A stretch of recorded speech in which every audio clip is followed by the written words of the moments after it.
দেশে ফিরলেন সাবেক রাষ্ট্রপতি মোহাম্মদ আব্দুল হামিদ। ওয়ারেন্ট না থাকায় গ্রেফতার করা হয়নি জানালেন স্বরাষ্ট্র উপদেষ্টা। চামড়ার বাজারে নৈরাজ্য, পাল্টাপাল্টি অভিযোগ খুচরা ও পাইকারি ব্যবসায়ীদের, রপ্তানির আশ্বাস শিল্প উপদেষ্টার। এপ্রিলে নির্বাচনের সম্ভাব্য সময় মাথায় রেখে রোডম্যাপ দেবে নির্বাচন কমিশন জানালেন উপদেষ্টা আসিফ মাহমুদ। এবং দেশে আবারও বাড়ছে করোনা ভাইরাসের সংক্রমণ, সতর্ক থাকার পরামর্শ চিকিৎসকের।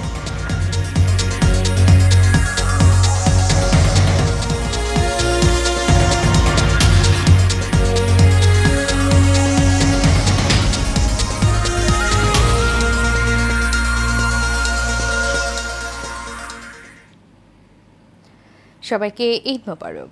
পবিত্র ঈদ উল আজহার শুভেচ্ছা জানিয়ে শুরু করছি এশিয়ান নিউজ। সাথে আছি আমি উর্মি আক্তার। এতক্ষণ শুনছিলেন বিআরবি কেবল ইন্ডাস্ট্রিজ লিমিটেড সংবাদ শিরোনাম। এবারে চলে যাব পুরো খবরে। সন্ধ্যায় 4 দিনের সফরে যুক্তরাজ্যের উদ্দেশ্যে রওনা হবেন প্রধান উপদেষ্টা। এ সফরে অধ্যাপক ইউনুস ব্রিটিশ রাজা চার্লস দ্বিতীয়ের সঙ্গে সাক্ষাৎ করবেন। ব্রিটিশ প্রধানমন্ত্রী কিয়ার স্টারমারের সঙ্গেও তার দ্বিপক্ষীয় বৈঠক হবে।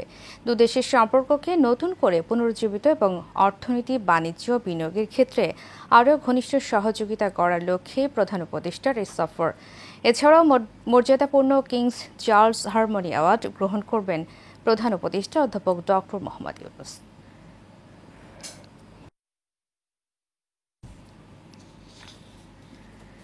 চিকিৎসা শেষে দেশে ফিরেছেন আওয়ামী লীগ সরকারের সাবেক রাষ্ট্রপতি মোহাম্মদ আব্দুল হামিদ। তার হঠাৎ বিদেশ যাত্রা এবং দায়েরকৃত হত্যা মামলাকে কেন্দ্র করে পালিয়ে যাওয়ার যে গুঞ্জন উঠেছিল, দেশে ফিরে এসে সে জল্পনার অবসান ঘটিয়েছেন তিনি। রোববার দিবাগত রাত 1টার দিকে থাই এয়ারওয়েজের ফ্লাইট TG339 এ ঢাকায় হযরত শাহজালাল আন্তর্জাতিক বিমানবন্দরে অবতরণ করেন আব্দুল হামিদ। রাত 1টা 45 হুইল চেয়ারে করে ইমিগ্রেশন কাউন্টারে উপস্থিত হন তিনি। ইমিগ্রেশন প্রক্রিয়া সম্পূর্ণ করে রাত 3টার দিকে বিমানবন্দর ত্যাগ করেন তিনি। বিমানবন্দরের নির্বাহী পরিচালক group captain SM Ragib Samad তার দেশে ফেরার বিষয়টি নিশ্চিত করেছেন। গত 8 মে রাতে থাই এয়ারওয়েজের TG340 নম্বর ফ্লাইটে চিকিৎসার উদ্দেশ্যে ব্যাংককে গিয়েছিলেন আব্দুল হামিদ।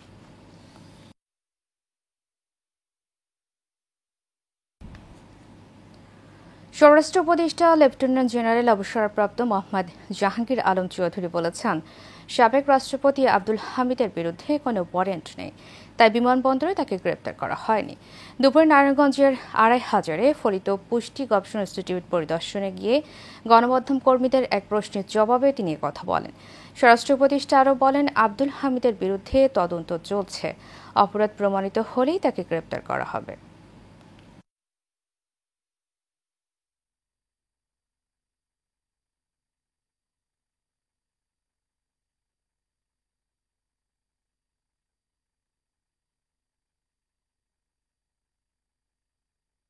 আগে ইনভেস্টিগেশন করে যে দোষী তার শাস্তির আওতায় আনা হোক, যে নির্দোষ সে যেন শাস্তি না পায়। তার তো ইনভেস্টিগেশন শেষ হয় নাই। ইনভেস্টিগেশন শেষ হয়ে যদি সে দোষী হয় শাস্তি পাবে, আর যদি নির্দোষ হয় খারাপ হবে।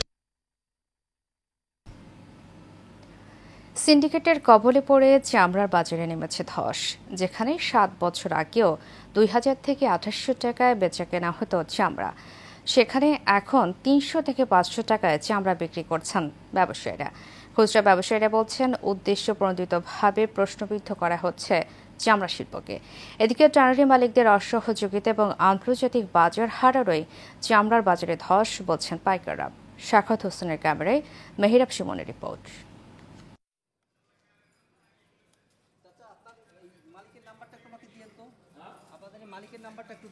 হঠাৎই চামড়ার বাজারে ধস। সরকার দাম নির্ধারণ করে দিলেও মিলছে না সেই দাম। তাই অনেকটাই ক্ষোভ থেকে অনেকে ব্যবসায়ী চামড়া ফেলে দিচ্ছেন আবর্জনার স্তূপে। আবার কেউ লোকসান হলেও বাধ্য হয়ে বিক্রি করছেন কম দামে। সরজমিনে গিয়ে দেখা যায় ছোট চামড়া বিক্রি হচ্ছে 200 থেকে 400 টাকা দরে এবং বড় চামড়া 500 থেকে 800 টাকায়। চামড়ার বাজার ধসে স্থানীয় পাইকার এবং সিন্ডিকেটকে দুষছেন খুচরা ব্যবসায়ীরা। তারা বলছেন, অদৃশ্য কোনো শক্তির বলে খাদের কিনারায় এই শিল্প। ট্যানারিওয়ালারা সিন্টারিং করতেছে। সরকারে দিছিল 1250 টাকা রেট, এইখানে দিতেছে হলো 400-500 টাকা রেট দিয়ে। ট্যানারি লোকেরা করতেছে, যারা ট্যানারিতে লবণ লাগা ওরা এই করে পুস্তা। কম হওয়ার কারণ হলে ক্রেতা নাই। যদি ক্রেতা থাকতো তাহলে একটা জিনিসের মূল্য থাকে, যত ক্রেতা তত মূল্য এটার দাম। আগে আমরা অনেক বছর আগেই এটি 2700-2800 টাকা আমরা বিক্রি করছি, তখন মালিকরা ডাইরেক্ট অনেক দাম দিয়ে কিনছে। এখন মালিকরা আপনার চামড়া কিনতেছে না, এখন কিছু ক্ষুদ্র ব্যবসায়ীরা লবণ লাগাইতেছে, তাও অল্প সংখ্যক। এই কারণে তারা খুব কম দামে মালটা কিনতেছে। প্রত্যেকটা জিনিসই এখন সিন্ডিকেট, চামড়াও সিন্ডিকেট আপনার অনেক বছর ধরে চলতেছে। এদিকে আন্তর্জাতিক বাজার হারানোয় চামড়ার বাজারের এমন অবস্থা বলে দাবি পাইকারদের। এটা তো পুরোটাই রপ্তানিকারক প্রোডাক্ট। এইখানে গত 5-7 বছর যাবৎ আমাদের রপ্তানি চামড়া অনেক কম। বিদেশি বায়ার বিশেষ করে আমাদের এখান থেকে চামড়া ক্রয় করে চাইনিজরা। চায়না মার্কেটে তারা দাম খুব কম দেয়। এই চামড়া ক্রয় করার ক্ষেত্রে যে পরিমাণ খরচ হয় তারা তার চাইতেও কম প্রাইস বিট করে, যার কারণে আমরাও চামড়া ট্রেনারির মালিকদের কাছে বেশি দামে বিক্রি করতে পারি না, যার ফলে তাদের কাছে এই কম দাম পাওয়ার কারণে আমরা কম দামে চামড়া ক্রয় করে থাকি। আন্তর্জাতিক বাজার ফিরিয়ে আনতে বাণিজ্য মন্ত্রণালয়ের প্রতি আহ্বান জানান চামড়া ব্যবসায়ীরা। যে ইউরোপের মার্কেটে আমাদের সেই রকম রপ্তানি নাই, যার কারণে একচেটিয়া চায়না মার্কেটের উপর নির্ভরশীল হওয়ার কারণে এই চামড়ার প্রাইস এইরকম। সরকার যদি কোনো সহযোগিতার মাধ্যমে ইউরোপ মার্কেট বাংলাদেশের জন্য করতে পারে, ইউরোপ মার্কেটের বিক্রির ব্যবস্থা, আশা করি ইনশাল্লাহ খুব ভালো হবে। কারণ মেহরাব সুমন, এশিয়ান টেলিভিশন, ঢাকা। শিল্প উপদেষ্টা আদিলুর রহমান জানিয়েছেন, সরকার চেষ্টা করছে যেন চামড়া নির্ধারিত মূল্য ব্যবসায়ীরা পান। দুপুরে সাভারের হেমায়তপুরের বিসিক শিল্পনগরীর হলরুমে ট্যানারি মালিকদের সাথে মতবিনিময় সভায় যোগ দিয়ে তিনি কথা বলেন। এ পর্যন্ত সাভারের বিসিক শিল্পনগরীর ট্যানারিতে 3.5 লাখের বেশি কোরবানির পশুর চামড়া এসেছে উল্লেখ করে শিল্প উপদেষ্টা বলেন, সারা দেশে আরও 7,50,000-এরও বেশি চামড়া রয়েছে, সেগুলো খুব শীঘ্রই ট্যানারিতে ঢুকবে। ট্যানারি শিল্প বিগত সরকারের লুটপাটের কারণে খাদের কিনারায় উল্লেখ করে তিনি বলেন, সরকার চামড়া শিল্পকে এগিয়ে নিতে কাজ করছে। সরকার চামড়া রপ্তানির সিদ্ধান্ত নিয়েছে জানিয়ে তিনি আরও বলেন, এই শিল্প টিকিয়ে রাখতে যা যা করা দরকার সব করা হবে। স্থানীয় সরকার, পল্লী উন্নয়ন, সমবায় এবং যুব ও ক্রীড়া মন্ত্রণালয়ের উপদেষ্টা আসিফ মাহমুদ সজীব ভুঁইয়া বলেছেন, এপ্রিলের প্রথমার্ধে নির্বাচনের সম্ভাব্য তারিখ মাথায় রেখে যথাসময়ে রোডম্যাপ দেবে নির্বাচন কমিশন। সকালে কুমিল্লার মুরাদনগর উপজেলার জাহাপুর বাজারে সাধারণ মানুষের সাথে ঈদ শুভেচ্ছা বিনিময় শেষে সাংবাদিকদের প্রশ্নের জবাবে তিনি কথা বলেন। স্থানীয় সরকার নির্বাচন প্রসঙ্গে আসিফ মাহমুদ বলেন, জনগণ অধিকাংশ সেবা স্থানীয় সরকারের মাধ্যমে পেয়ে থাকেন, সেগুলো বিঘ্নিত হচ্ছে দীর্ঘদিন ধরে। স্থানীয় জনপ্রতিনিধি না থাকায় তারা সেবাগুলো পাচ্ছেন না। তাই সরকারের সিদ্ধান্ত অনুযায়ী নির্বাচন কমিশনকে নির্বাচন আয়োজনের জন্য বলা হবে বলেও জানান তিনি।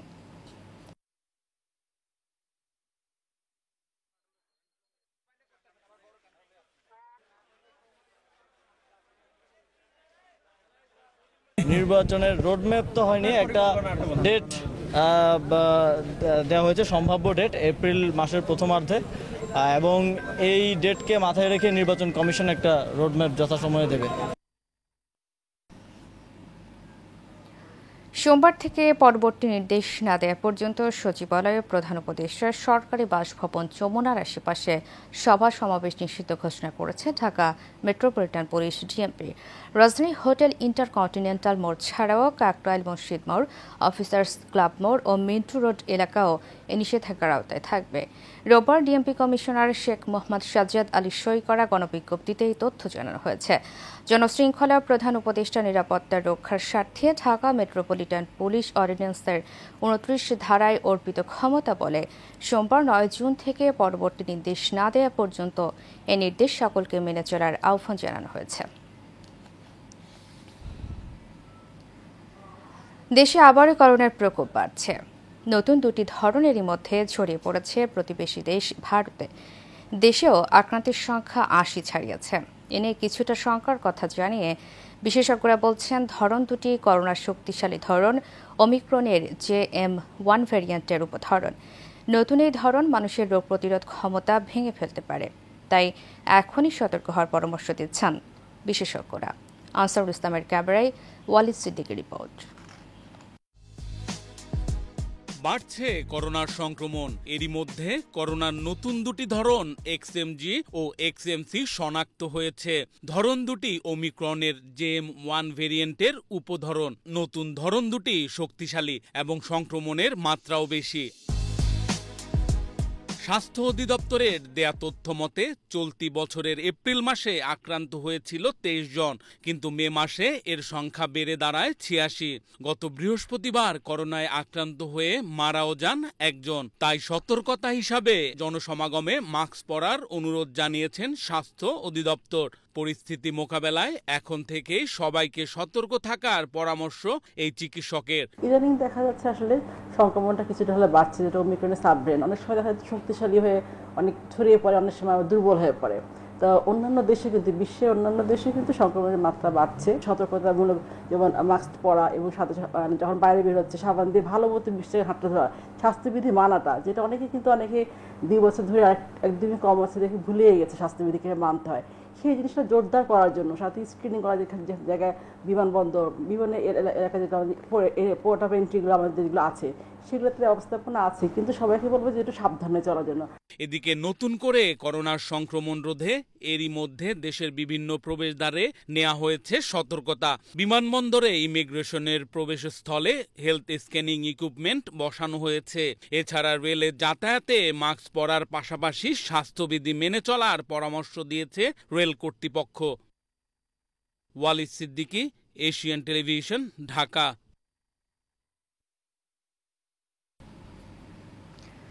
ঈদের লম্বা ছুটিতে ফাঁকা ঢাকায় নাশকতার আশঙ্কার গুজব ছড়ানো হচ্ছে সামাজিক যোগাযোগ মাধ্যমে।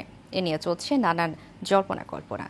যদিও আইনশৃঙ্খলা বাহিনী বলছে ফাঁকা ঢাকা নিরাপত্তায় নেওয়া হয়েছে সর্বোচ্চ ব্যবস্থা। বিস্তারিত শেখ সোহাগের রিপোর্টে। ব্যস্ততম নগরী ঢাকা ঈদের ছুটিতে ফাঁকা হয়ে যায়। বাসায় তালা ও ভবনে প্রহরী তখন একমাত্র ভরসা।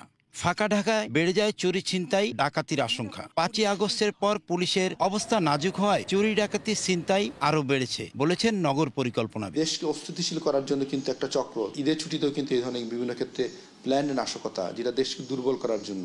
পুলিশকেই সেই ক্ষেত্রে তার ইন্টারনাল যে সোর্সগুলোকে কাজে লাগিয়ে কারা কিভাবে নাশকতা করতে পারেন, তাদের কোনো ছক আছে কিনা, সেই দিকটাও তারা কিন্তু তাদের নজরে রাখতে হবে। যদিও সম্প্রতি স্বরাষ্ট্র উপদেষ্টা লেফটেন্যান্ট জেনারেল অবসরপ্রাপ্ত মোহাম্মদ জাহাঙ্গীর আলম চৌধুরী জানিয়েছেন, ফাঁকা ঢাকায় নগরীর জীবন ও জানমালের নিরাপত্তা নিয়ে আশঙ্কার কিছু নেই। আমাদের এখানে পর্যাপ্ত নিরাপত্তা ব্যবস্থা নেওয়া হয়েছে। প্রায় 500 পেট্রোল রাখা হচ্ছে, অলি গলি সব জায়গায় কভার করা হচ্ছে। এবং এই ক্ষেত্রে আমি আপনাদেরও সহযোগিতা কামনা করব। যদি কোথাও কোনো ধরনের কোনো ইনফরমেশন পান, আপনারা নিকটবর্তী থানার সাথে সাথে জানাবেন, আমরা অবশ্যই ব্যবস্থা নিব। তো ছোটোখাটো 2-1টা ঘটনা অনেক সময় ঘটে যায়, এটাও যেন না ঘটে, এই জন্য আমরা পর্যাপ্ত ব্যবস্থা নিব। এদিকে সামাজিক যোগাযোগ মাধ্যমে চলছে নানা গুজব। পুলিশ বলছে সবকিছু বিবেচনায় নিয়ে ঈদের ছুটিতে সকল প্রকার নিরাপত্তা জোরদার করা হয়েছে। জনগণের জন্য যখন যে কোনো প্রয়োজনে ঢাকা মহানগর পুলিশ সর্বোচ্চ সেবা দেওয়ার জন্য প্রস্তুত রয়েছে। ঈদের ছুটিতে নগরবাসীকে সতর্ক থাকার পরামর্শ দিয়েছেন পুলিশের এই কর্মকর্তা। মানুষ যাতে সঠিকভাবে রাস্তা চলাফেরা করতে পারে, এই জন্য আমরা ঈদের সময় ডিউটি করে থাকি। আমাদের আইজিপি স্যার আমাদেরকে নির্দেশনা দিয়েছে যে মানুষের যাতে কষ্ট না হয়, যতটুকু পারা যায় সাধ্যের মধ্যে সবটুকু যাতে তাদের জন্য দিতে পারে। ঈদ পরবর্তী এবং ঈদের পূর্ববর্তী যে প্রস্তুতি ছিল, মোটামুটি আপনারা দৃষ্টি যে আছে আপনাদের দেখতেছেন, পর্যবেক্ষণ করতেছেন। আমরা অ্যালার্ট আছি, সব জায়গায় আছি আমরা। শেখ সোহাগ, এশিয়ান টেলিভিশন, ঢাকা।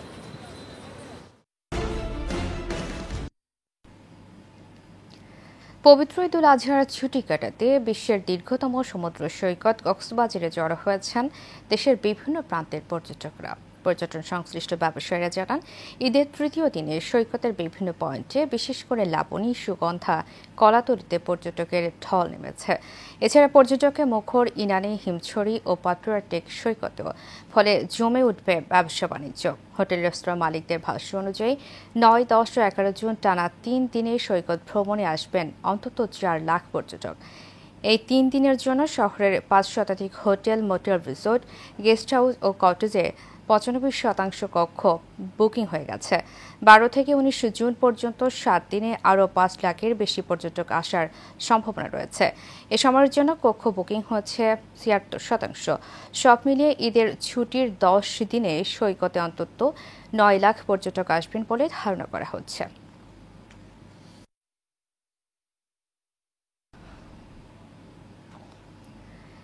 ঈদ উল আজহার টানা ছুটিতে দর্শনার্থীদের উপচে পড়া ভিড়ে মুখর হয়ে উঠেছে নরসিংদীর ড্রিম হলিডে পার্ক।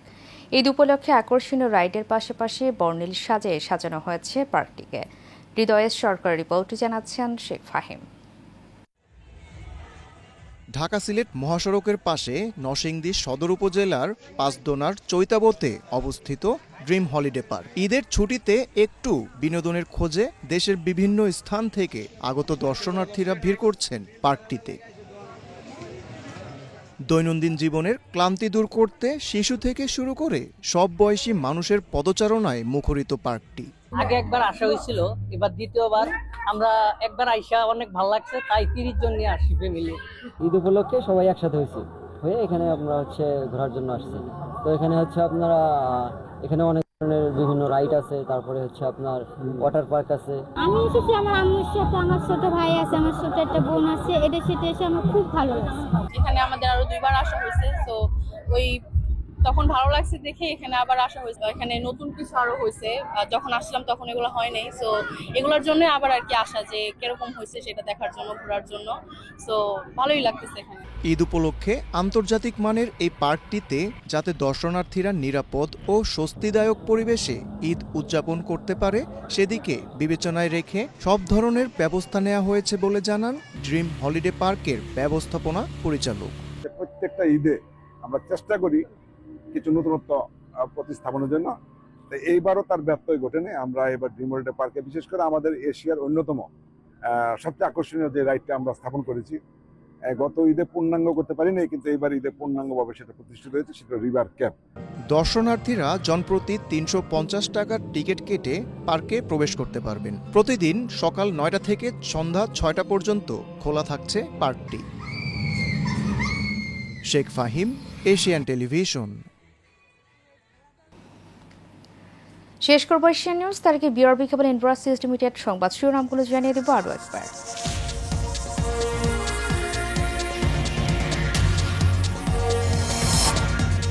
দেশে ফিরলেন সাবেক রাষ্ট্রপতি মোহাম্মদ আব্দুল হামিদ। ওয়ারেন্ট না থাকায় গ্রেপ্তার করা হয়নি জানালেন স্বরাষ্ট্র উপদেষ্টা। চামড়ার বাজারে নৈরাজ্য, পাল্টাপাল্টি অভিযোগ খুচরা ও পাইকারি ব্যবসায়ীদের। রপ্তানির আশ্বাস শিল্প উপদেষ্টা। এপ্রিলে নির্বাচনের সম্ভাব্য সময় মাথায় রেখে রোডম্যাপ দেবে নির্বাচন কমিশন জানালেন উপদেষ্টা আসিফ মাহমুদ। এবং দেশে আবারও বাড়ছে করোনা ভাইরাসের সংক্রমণ, সতর্ক থাকার পরামর্শ চিকিৎসকের।